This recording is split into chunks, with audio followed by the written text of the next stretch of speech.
Assalamualaikum warahmatullahi wabarakatuh. Saya Anaza Putri. Saya akan menjelaskan tentang tokoh-tokoh peradaban umat Islam dan ide-ide pembaruannya. Nah, kemajuan peradaban Eropa memberikan respon terhadap tokoh-tokoh umat Muslim.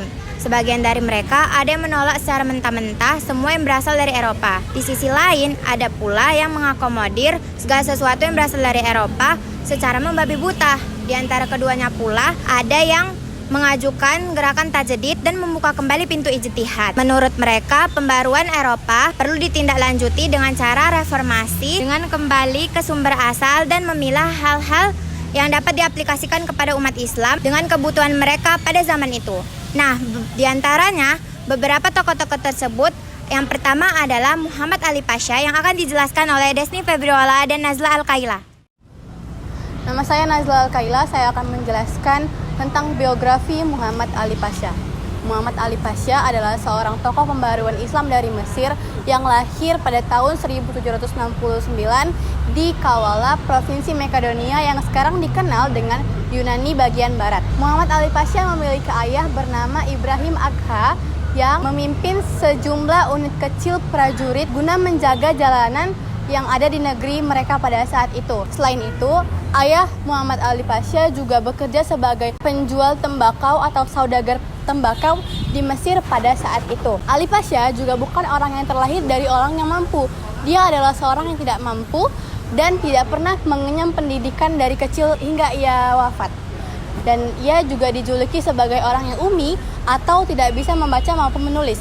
Namun siapa sangka, walaupun ia tidak bisa membaca dan menulis, ia adalah sosok yang sukses yang akhirnya menjadi tokoh pembaharuan Islam dan sekaligus pendiri negara Mesir modern. Namun, ia wafat pada tahun 1849 dikarenakan kondisinya yang sudah tidak sehat yang dimulai dari tahun 1843 dan akhirnya dia meninggal di kota Mesir dan juga diwafatkan di kota Mesir.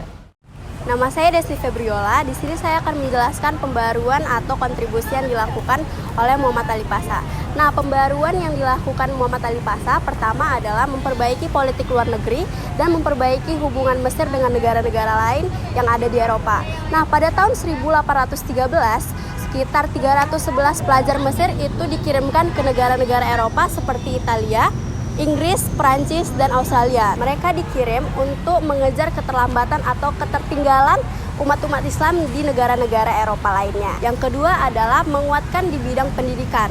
Nah, Muhammad Ali Pasha itu sendiri pertama kalinya membangun Kementerian Pendidikan dan membangun sekolah-sekolah yang ada di Mesir seperti sekolah teknik, sekolah militer, sekolah ketabibah, dan sekolah penerjemah. Dan pelajar yang sudah lulus dari Eropa akan diberikan tugas di Mesir dengan menerjemahkan buku-buku Eropa ke dalam bahasa Arab, dan mereka juga akan diberikan tugas untuk mengajar di sekolah-sekolah yang ada di Mesir. Yang ketiga adalah penguatan di dalam bidang kemiliteran. Nah, keberhasilan Muhammad Ali Pasha ini dalam bidang kemiliteran sehingga dapat menandingi kekuatan militer Daulah Utsmani. Yang keempat adalah memperbaiki sistem pemerintahan dan sistem administrasi negara secara modern. Yang terakhir ada memperbaiki pembangunan dan penguatan ekonomi masyarakat Mesir. Kedua, ada Al-Afghani yang akan dijelaskan oleh Ayla Yasmin dan Muhammad Raisya. Saya Ayla Fanja, saya akan menjelaskan biografi Jamaluddin Al-Afghani. Nama asli Jamaluddin Al-Afghani adalah Said Muhammad Safdar bin Al-Husain, putra dari Said Safdar, yang lahir pada tahun 1834 dan wafat pada tahun 1897. Jamaluddin Al-Afghani masih keturunan Rasulullah SAW melalui Husain bin Ali bin Abi Thalib. Tanah kelahiran Jamaluddin Al-Afghani yaitu di Asadabad, Afghanistan. Perkenalkan, nama saya Muhammad Rizal Parisi. Di sini saya akan menjelaskan tentang kontribusi Al-Afghani. Al-Afghani dikenal sebagai pencetus ide-ide dan gerakan anti kolonialisme barat di kalangan umat Islam pada zaman modern. Al-Afghani juga mengembangkan pemikiran Salafiyah, yakni aliran keagamaan yang berpendirian umat Islam kepada ajaran umat Islam yang dahulu, seperti yang diamalkan oleh generasi Islam yang pertama yang biasa disebut salaf. Yang ketiga, ada biografi Muhammad Abduh yang akan dijelaskan oleh Mutia Askia dan Muhammad Zidan. Perkenalkan, nama saya Mutia Askia Simbolon. Saya akan menjelaskan tentang biografi Muhammad Abduh. Muhammad Abduh Ibnu Hasan Khairullah. Ia lahir di Provinsi Gairu, Mesir pada tahun 1849 Masehi. Ia juga berketurunan Turki yang sudah lama menetap di Mesir. Muhammad Abduh pernah berguru pada Syekh Darwis dan juga ia melakukan pendidikan di Universitas Al-Azhar Mesir. Dan ia bertemu dengan seorang Jamaluddin Al-Afghani yang menjadi murid terbaiknya. Muhammad Abduh wafat pada tanggal 11 Juli 1909 dikarenakan karsinoma sel ginjal. Saya Muhammad Jidan Ajikri. Saya akan menjelaskan kontribusi Muhammad Abduh. 1. Mengajak umat Islam kembali ke ajaran yang murni. 2. Menghapus taklid dan menghidupkan ijtihad oleh para ulama. 3. Membuat jurnal Al-Urwatu dan Al-Wusqa bersama Jamaluddin dan Al-Afghani. 4. Menyatukan ajaran Islam dengan kebutuhan masyarakat. 5. Menyatukan pendidikan umum dan pendidikan agama. Yang keempat ada Muhammad Rashid Ridho yang akan dijelaskan oleh Mutiara Anggi dan Zahra Nurjana. Perkenalkan, nama saya Mutiara Anggi Paramita dan saya akan menjelaskan tentang biografi dari Syekh Rashid Ridho. Syekh Rashid Ridho adalah seorang ulama dari Mesir. Ia lahir di Kolomun, salah satu kota di Tarablis, Tripoli, tahun 1865 Masehi. Ia merupakan keturunan dari Husain Ali bin Abi Thalib yang merupakan cucu dari Rasulullah SAW. Keluarganya terkenal dengan budi pekerti yang mulia dan menjadi teladan dalam hal ilmu, ibadah, dan menjaga diri dari perbuatan yang tercela. Ia juga bersekolah di sekolah yang didirikan oleh Husain Al-Girs yang menerapkan kombinasi pendidikan agama dan modern sains. Ia juga belajar dari karya-karya Al-Ghazali dan Ibnu Taimiyah sebagai pondasi pemikiran reformis dan anti-mistis. Dan Syekh Rashid Ridho wafat di Mesir pada tahun 1935 Masehi.